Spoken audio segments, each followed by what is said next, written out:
Bonjour à tous. Aujourd'hui, nous allons parler des mouvements à deux dimensions en physique. Et pour commencer cette leçon, je vais vous diffuser une vidéo de nageurs de l'extrême qui, selon la tradition utoise, c'est-à-dire des gens de Huy, se sont jetés à l'eau pendant le mois de février pour traverser la Meuse.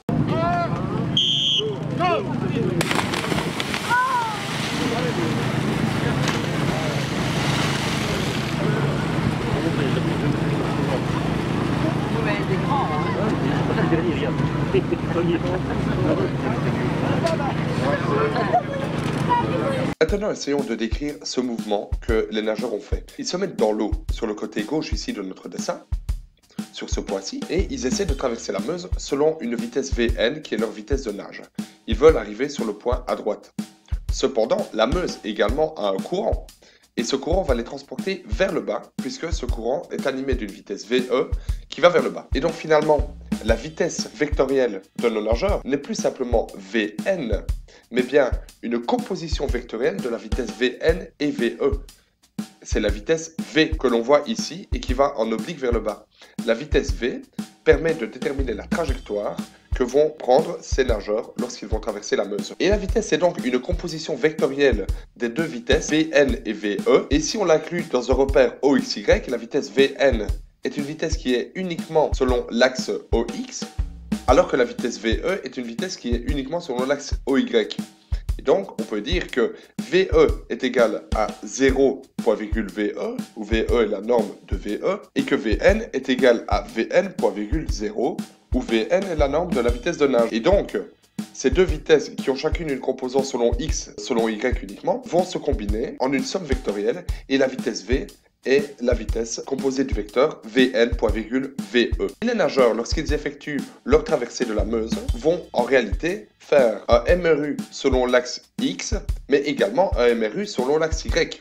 Ils sont animés de deux MRU à la fois, dont les composantes vont s'additionner en un vecteur position. Déterminons ce vecteur position. Bien, pour trouver le vecteur position, c'est relativement facile, puisque la position X est finalement la position initiale plus la vitesse Vn, c'est-à-dire la vitesse selon x du nageur fois le temps qui se passe, delta t.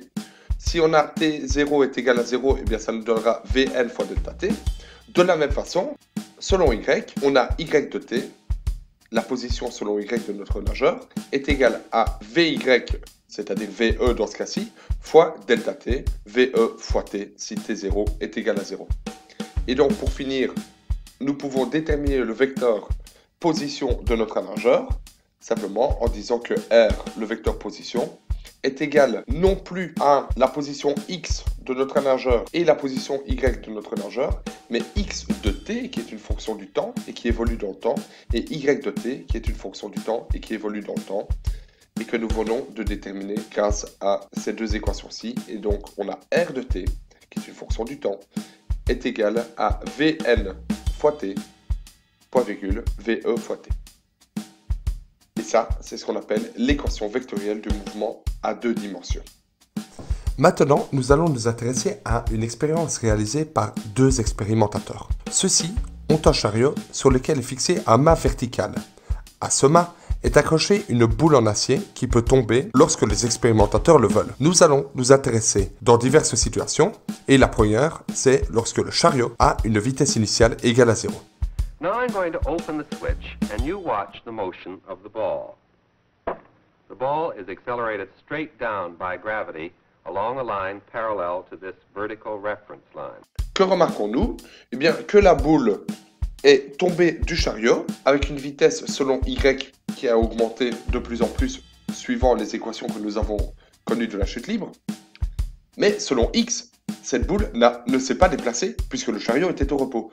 Et donc finalement, pour nous, faire les équations du mouvement de cette boule, bien, c'est relativement facile, puisque nous connaissons les équations selon y, puisque c'est une chute libre classique, comme nous l'avons vu, c'est-à-dire un MRU A d'accélération ici moins g, puisque le g est négatif car il va dans le sens opposé aux axes. Et selon x, la position ne change pas. Donc qu'est-ce qu'on aura? Selon x, x de t est égal à x0, il n'y a absolument aucun changement dans la position selon x, puisque le chariot est au repos et que la boule tombe tout simplement sur le chariot. Et selon y, j'ai mon équation de chute libre classique, c'est-à-dire y de t est égal à moins 1,5 fois la valeur absolue de g.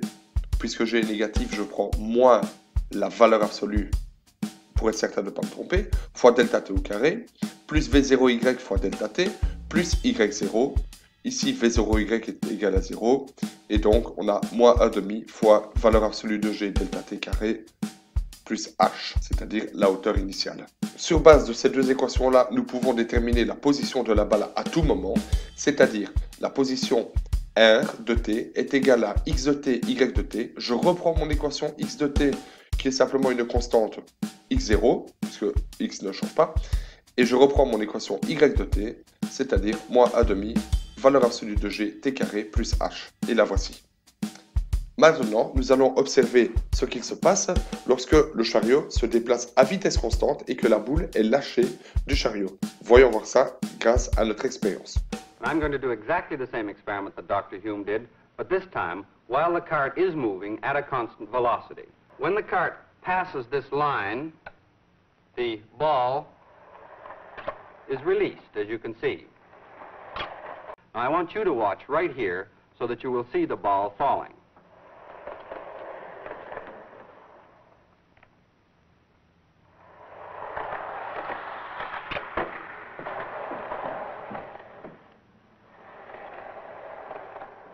I think you can see that the ball landed in exactly the same position that it did before, when Dr. Hume did the experiment with the cart fixed. La boule ici est tombée du chariot qui était en mouvement à vitesse constante. Donc qu'est-ce que nous observons? Bien, nous observons, comme le montre l'expérimentateur, que la boule tombe exactement au même endroit que lorsque le chariot avait une vitesse nulle. Vu que le chariot est à vitesse constante et que la boule n'a pas de mouvement relatif par rapport au chariot, elle doit obligatoirement garder également cette vitesse constante, qui est la vitesse qu'anime le chariot initialement. Et donc, un mouvement qui se passe à vitesse constante selon x, c'est un mouvement de MRU, alors qu'on a aussi un MRUA relatif à la chute libre de la boule selon y. Nous pouvons mettre cela en équation. L'équation du mouvement, selon x, ce sera donc l'équation d'un MRU selon x, dont la vitesse sera la vitesse constante initiale du chariot. Et donc, on a x de t est égal à x0 plus v0x fois delta t, et v0x, c'est vc, la vitesse du chariot. Si maintenant on dit que t0 est égal à 0, le delta t vaut t, et donc on a x de t est égal à v0 plus vc fois t.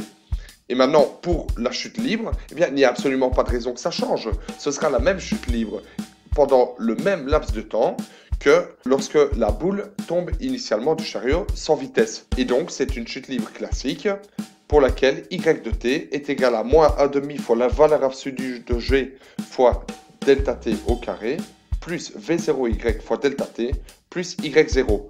Si v0y est égal à 0 et que y0 est égal à h, on se retrouve avec moins 1,5 fois g fois delta t au carré plus h, que nous pouvons mettre en équation pour déterminer la position du mobile à tout instant, c'est-à-dire R. R est égal à x de t point virgule y de t, et ça c'est x0 plus v. Et cela c'est x0 plus v du chariot fois t, c'est-à-dire l'équation x de t que nous avons ici, point virgule, moins 1,5, valeur absolue de g, t carré, plus h. Et donc, comme on le voit ici, les nageurs, ils avaient un mouvement qui était un MRU selon x et un MRU selon y. On avait aussi l'équation de la boule qui tombe du chariot à vitesse nulle, c'est-à-dire que c'était une vitesse égale à 0 selon x et donc une position constante de x0 selon x et une chute libre selon y. Et puis maintenant, on se retrouve avec une vitesse constante selon x, c'est-à-dire un MRU selon x et un MRUA d'accélération moins g selon y. Donc tout est possible. Mais alors attendez, parce que ça c'est l'équation du mouvement qui nous donne la position en fonction du temps. Mais est-ce que c'est l'équation de la trajectoire?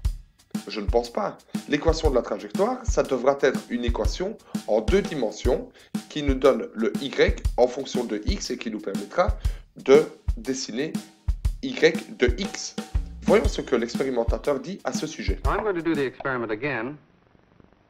This time, I'm going to let you watch the motion through a slow motion camera, which is fixed here. As the cart moves by, the ball will fall, and you can watch in the slow motion camera.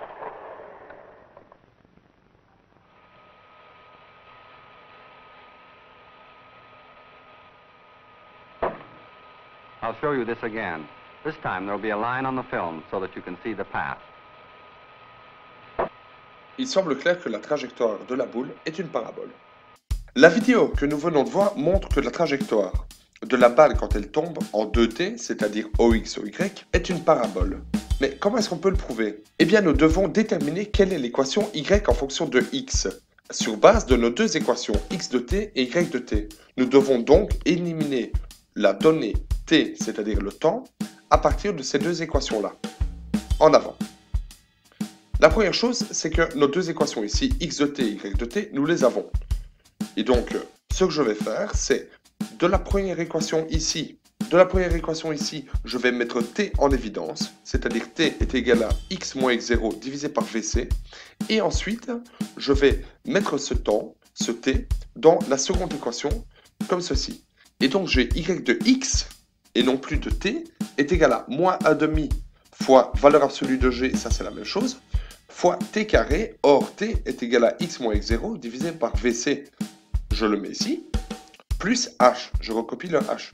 Et donc finalement, là j'ai transformé deux équations qui dépendent du temps en une seule équation Y qui dépend de X. Mais alors, le temps finalement, où est-ce qu'il est passé? Eh bien c'est une donnée implicite de cette équation. Bien sûr, X dépend du temps, et si on voulait être tout à fait exact, nous aurions dû mettre Y de X de T. Mais pour ne pas alourdir notre écriture, on oublie de mettre X de T puisque c'est tout à fait implicite dans cette équation. Et donc, maintenant, si X0 est égal à 0, dans ce cas, nous nous retrouvons avec l'équation Y de X est égal à moins valeur absolue de G sur 2VC carré fois X au carré, plus H, qui est l'équation d'une branche de parabole comme on s'y attendait. La voici. Et voici pour les mouvements en 2D. En bref.